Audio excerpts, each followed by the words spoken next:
Assalamualaikum warahmatullahi wabarakatuh. Waalaikumsalam warahmatullahi wabarakatuh. Alhamdulillahi rabbil alamin. Wassalatu wassalamu ala asyrafil anbiya'i wal mursalin Sayyidina wa maulana Muhammadin wa ala alihi wa sahbihi ajma'in. Amma ba'du. Pertama dan yang paling utama, puji syukur marilah senantiasa kita panjatkan kehadirat Allah Subhanahu wa Ta'ala yang tidak henti-hentinya memberikan nikmat-nikmatnya kepada kita semua. Antara lain kita masih tetap diberi nikmat iman, nikmat Islam, nikmat kesehatan, dan nikmat panjang umur, sehingga kita dapat melaksanakan perintahnya, yaitu salat maghrib berjamaah dan dilanjutkan dengan menuntut ilmu. Salawat dan salam semoga Allah limpahkan pada junjungan kita baginda Nabi besar Muhammad sallallahu alaihi wasallam beserta para keluarganya, para sahabatnya, dan kepada kita sebagai pengikut ajarannya. Seperti biasa, marilah kita awali taklim kita dengan membaca surat Al-Fatihah. Mudah-mudahan kita semua mendapatkan ilmu yang bermanfaat, diberikan kesehatan oleh Allah Subhanahu wa Ta'ala, diberikan rizki yang banyak, yang halal dan yang berkah, serta dimudahkan urusan-urusan kita. Ala hadhihi niyah wa ala kulli niyatin salihah wa ila hadratin Nabi Mustafa Rasulullah sallallahu alaihi wasallam wa ila mu'allifi hadzal kitab asy-syekh Imam Barakatil Anam Abdullah Ba'lawi Al-Haddad rahimahullah, nafa'ana Allahu bihi wa bi ulamihi fid dharain amin. Al-Fatihah. A'udzu billahi minasy syaithanir rajim. Bismillahirrahmanirrahim. Alhamdulillahi rabbil alamin. Ar-Rahmanir Rahim. Maliki yaumiddin. Iyyaka na'budu wa iyyaka nasta'in. Ihdinas siratal mustaqim. Siratal ladzina an'amta 'alaihim ghairil maghdubi 'alaihim waladdallin. Amin. Marilah kita lanjutkan taklim kita, pembahasan kitab An-Nasaihud Diniyah. Sekarang masih halaman 77. Masih halaman 77. 1 2 3 4 5 6 7 8 9 10 11 baris ke-11 dari bawah. Halaman 77 baris ke-11 dari bawah.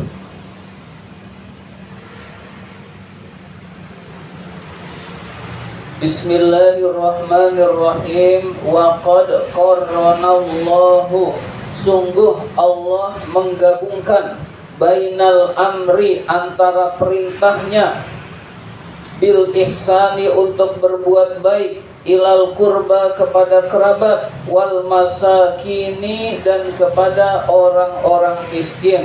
Allah menggabungkan berbuat baik dengan kerabat, berbuat baik kepada orang-orang miskin. Fi ayatin min kitabihi, di dalam ayat-ayat dari kitab Al-Quran, dari kitabnya yaitu Al-Quranul Karim. Jadi saking pentingnya berbuat baik kepada kerabat, kepada saudara, sampai Allah menggabungkan dengan perintahnya membantu fakir miskin. Mithlu qaulihi ta'ala, seperti firman Allah Ta'ala berikut ini. Allah berfirman, fa'atizal qurba haqqahu, dan berilah haknya orang yang memiliki kerabat denganmu, wal masakina, dan orang-orang miskin, wabnas sabili, dan ibnu sabil. Ibnu sabil itu musafir. Jadi berilah haknya. Pertama yang didahulukan oleh Allah, orang yang memiliki kerabat. Orang yang memiliki kerabat lebih penting untuk ditolong daripada orang lain. Setelah itu berilah haknya orang miskin. Setelah itu berilah haknya ibnu sabil. Ibnu sabil itu musafir, orang yang melakukan perjalanan. Jadi saking pentingnya berbuat baik kepada kerabat, sampai Allah menyamakan, mendahulukan daripada berbuat baik kepada fakir miskin. Wa mislu qaulihi ta'ala, dan contohnya firman Allah Ta'ala lagi. yang berbunyi wa atal mala ala hubbihi, berilah, wa ata dan memberi, al mala harta, ala hubbihi yang masih kamu cintai. Jadi dalam ayat ini Allah menegaskan kalau memberi yang masih kita sukai. Jangan barang-barang rongsokan yang gak kepake kita sedekahkan, kita infakkan. Boleh nggak? Boleh. Dapat pahala nggak? Dapat. Tapi itu menghindari kemubaziran. Kalau memberi yang masih kita sukai, itu kita memberi, hadirin sekalian. Itu yang dicintai oleh Allah. Di dalam ayat lain, lan tanalul birra hatta tunfiqu mimma tuhibbun. Tidaklah disebut kebaikan adalah sehingga kamu memberikan yang kamu sukai. Jadi perintah Allah di dalam memberi ini yang masih kita sukai. Kita sayang uang 1 juta, kita infakkan, itu dicintai oleh Allah Subhanahu wa taala. Nah, kita ngasih receh-receh, maka itu pun tetap dapat pahala, tetapi tidak seperti yang perintah Allah Subhanahu wa taala. Jadi memberilah yang masih kita sukai. Makanan masih enak kita kasih tetangga. Jangan makanan udah setengah enak kita kasih tetangga, maka tetangga pun menggerutu, hadirin sekalian. Ini perintah Allah, yaitu memberikan harta yang masih dicintai. Pertama, zawil qurba, kepada orang yang punya hubungan kerabat denganmu. Jadi yang paling utama yang memiliki hubungan kerabat, yaitu saudara, ayah, ibu, lebih penting lagi anak, lebih penting lagi. Ini kalau semuanya sudah misah. Kalau anak, orang tua ngasih anak masih kecil memang wajib. Nah, kalau sudah misah, itu kita ngasih anak, itu jadi sedekah. Nah, itu lebih didahulukan yang punya hubungan kerabat. Wal yatama, anak-anak yatim, wal masakina, dan orang-orang miskin. Jadi orang yang punya hubungan kerabat, anak-anak yatim, kemudian fakir miskin, itu hendaklah kita beri harta yang masih kita sukai, hadirin sekalian. Jadi jangan yang bekas-bekas kita kasih, tetap dapat pahala. Anak yatim kita kasih baju baru, baju bekas kita boleh nggak? Boleh, kalau daripada mubazir. Kalau hitungannya daripada mubazir, lebih baik kita kasih orang. Tetapi kalau kita memberi, khususnya sebaiknya yang masih bagus, kita beri kepada anak-anak yatim, fakir miskin, dan juga kerabat kita, hadirin sekalian. Nah, di dalam urutan ayat ini pertama kerabat kita, orang yang punya hubungan saudara, kemudian anak-anak yatim, kemudian orang-orang miskin, hadirin sekalian. Ila ghairi dzalika, dan banyak lagi contoh ayat lain. Berarti tidak cuma ini saja, cuma yang disebutkan di dalam kitab ini hanya 2 ayat ini. Fala syakka, maka tidak diragukan, annasilataman, bahwa silaturahmi kepada orang, lahu yang memiliki hubungan, haqqani, 2 hak, ma'an sekaligus bersamanya, aula itu lebih utama, min silatiman lahu daripada bersilaturahmi kepada orang, lahu hakun wahidun yang hanya memiliki 1 hak. Saudara kita miskin, lalu kita kasih. Ada orang yang miskin, lalu kita kasih. Saudara kita itu punya hak, punya 2 hak. Hak saudara dan hak karena dia miskin. Nah, orang miskin biasa itu punya 1 hak, yaitu hak miskin untuk diberi. Kita bersilaturahmi ke teman, punya 1 hak, teman. Lalu kita bersilaturahmi kepada saudara, punya 2 hak, yaitu hak saudara dan juga hak teman, hadirin sekalian. Berarti kita berkaitan dengan saudara, berkaitan dengan keluarga, harus lebih kita utamakan. Insya Allah kita menjadi orang yang diridhoi oleh Allah. Terutama kalau kita punya kelebihan, lebih utama ngasihnya kepada orang miskin yang masih saudara kita, baru kepada orang miskin lain. Jangan sampai saudara aja lalu orang miskin lain gak kita kasih, itu pun salah. Jadi utamakan saudara, baru setelah itu orang miskin lain, hadirin sekalian. Nah, di dalam ayat ini yang memiliki dua hak itu lebih utama untuk kita perhatikan daripada yang memiliki satu hak.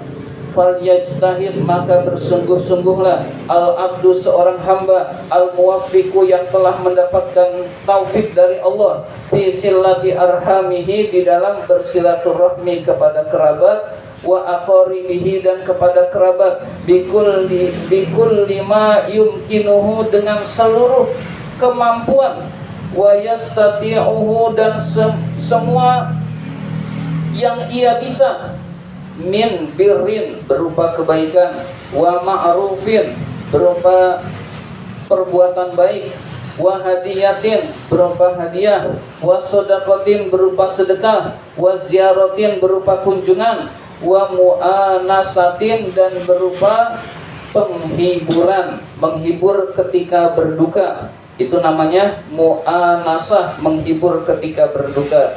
Jadi ketika bersilaturahmi, utamakan kerabat daripada teman. Teman kita silaturahmikan juga, tetapi kerabat itu lebih penting lagi. Begitu juga memberi. Orang miskin biasa kita kasih, orang miskin kerabat kita lebih kita kasih, hadirin sekalian, sehingga kita menjadi orang yang diridhoi oleh Allah Subhanahu wa taala. Bisa berupa kebaikan, jasa kebaikan, bisa berupa hadiah, bisa berupa sedekah, bisa berupa kunjungan, dan bisa kita menghibur ketika berduka, hadirin sekalian. Wa yaf'alu, dan mengerjakan ma'akullin minhum ma yunasibuhu min zalika, disesuaikan dengan keadaannya. Jadi disesuaikan dengan keadaannya. Lagi ulang tahun ngasihnya hadiah, bukan lagi ulang tahun ngasih sedekah, hadirin sekalian. Jadi disesuaikan dengan keadaannya. Wa yakunu fihi birruhu wa sillatuhu wa inasatuhu, sehingga dia menjadi orang yang melaksanakan kebaikan, silaturahmi, dan melaksanakan penghiburan. Wala yuqassiru fi sillati arhamihi, jangan menghalangi kamu di dalam silaturahmi itu kasalan, karena malas. Nah, jadi karena malas bersilaturahmi itu kita hindari. Wa bukhlan, karena bakhil, karena pelit, sayang hartanya dikasih orang lalu gak bersilaturahmi, itu salah, hadirin sekalian. Wastighfafan, karena meremehkan orang tersebut, bihaqqir rahmi, dengan haknya silaturahmi, allati azzamallahu, padahal Allah mengagungkan, amroha, perintah bersilaturahmi tersebut, wa aksara, dan banyak, al-wa'ida, mengancam, fi qati'atiha, di dalam memutuskan silaturahmi. Jadi ayat-ayat yang telah pernah disampaikan itu banyak ancaman Allah tentang larangan silaturahmi, mencegah silaturahmi, memutuskan silaturahmi, hadirin sekalian. Jadi jangan karena malas lalu kita tidak bersilaturahmi. Jangan karena kita pelit, berarti pelit harus kita hilangkan. Jangan karena meremehkan orang lain lalu kita tidak bersilaturahmi. Satu hal yang perlu bersilaturahmi, jangan berharap apapun selain ridho Allah. Udah selesai, tenang, hadirin sekalian. Saya biasanya kalau kesana nih dapat 100.000 nih, target 100.000, nggak taunya nggak tercapai, kita kecewa. Maka jangan ada target buat dunia, buat hal-hal yang berkaitan dengan dunia, hadirin sekalian. Tapi saya silaturahmi karena Allah, selesai, lalu pulang lagi, hadirin sekalian, dengan perasaan senang, maka kita akan menjadi orang yang diridhoi oleh Allah Subhanahu wa taala. Orang yang bersilaturahmi itu ada dua keistimewaan, yaitu dimudahkan rezekinya dan dipanjangkan umurnya. Ya, kita yakin karena hadis yang bicara dipanjangkan umurnya dan dimudahkan rezekinya oleh Allah Subhanahu wa taala. Nah, kita yakin kepada janji Allah Subhanahu wa taala. Mudah-mudahan kita semua menjadi orang yang dapat melaksanakan perintah Allah yaitu bersilaturahmi. Amin ya rabbal alamin.